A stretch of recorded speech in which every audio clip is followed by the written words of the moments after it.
Sumiklab po ang kaliwat ng protesta sa iba't ibang panig ng mundo kasabay po ng panawagan ng ilang leader para po sa agarang tigil putukan sa pagitan ng Israel, Amerika at ng Iran.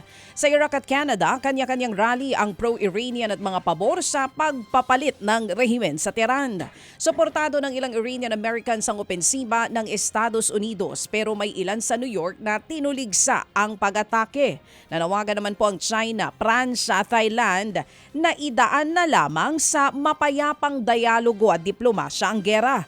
Nangangamba rin po ang European Union at si French President Emmanuel Macron na mas lalala pa ang gulo. Bagamat sumali na sa gera, umapila rin si British Prime Minister Keir Starmer sa Iran na makipagdialogo para hindi na tumagal pa ang gera.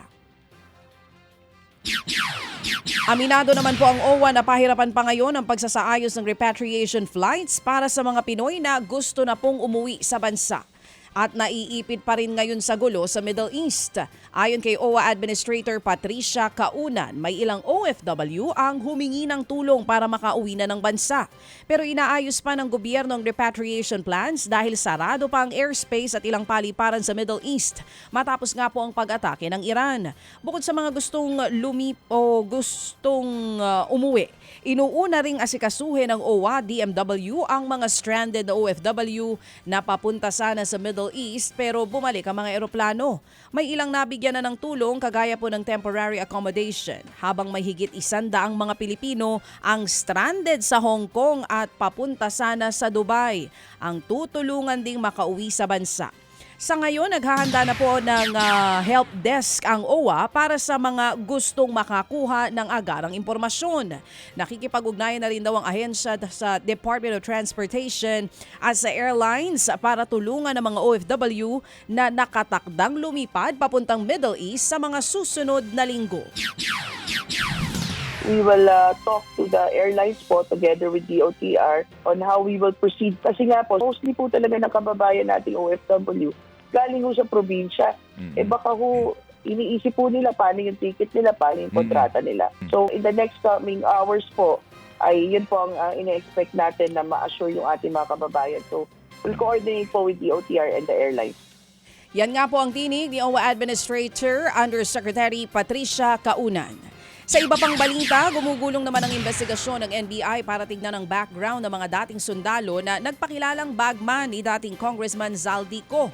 Ayon kay NBI Director Melvin Matibag, titignan nila ang laman ng sinumpaang salaysay ng 18 dating sundalo at kung sino ang tunay na nasa likod nito. Bukas din daw ang ahensya kung sakaling dudulog sa kanila ang kampo ni Attorney Levy Baligod. Pagtitiyak ni Matibag, wala silang kikilingan at magiging transparent ang investigasyon ng NBI. Sa katunayan, may initial findings na daw sila sa isyong ito. Yung mga sasakyan ginamit, sino ang nag-reside sa Club Filipino, yung pagkaka-organisa po at ino-obserbahan po ng aming team, pati yung mga lumalabas na video kung ano po yung motibasyon. Yan nga po ang tinig ng bagong talagang NBI Director na si Attorney Melvin Matibag. Samantala, iginiit ni dating Congressman Mike Defensor na walang halong politika ang pagtulong niya sa 18 dating sundalo na nagpakilalang dating mga bagman ni Zaldico. Sila po ang lumantad na naghatid nga daw ng male-maletang pera sa ilang opisyales ng gobyerno. Ang paglilinaw ni Mike Defensor, hindi siya kaalyado ng mga Duterte at tanging si Attorney Balingod lamang daw ang kausap niya tungkol sa mga sundalo. Bumuelta rin si Defensor matapos siyang bansagang Ador Mawanay 2.0 ni Palace Press Officer Attorney Claire Castro. Si Mawanay ay dating star witness na nagdiin noong 2001 kay Senator Ping Lacson sa iba't ibang krimen pero kalaunay bumaliktad din. Una na sa lahat, Boss Ted, yung Ador Mawanay, mali sila dyan, yung pag-spin nila. Kasi ang naalala mo, Boss Ted, ang na-involve ako na issue, yung pudong mahusay.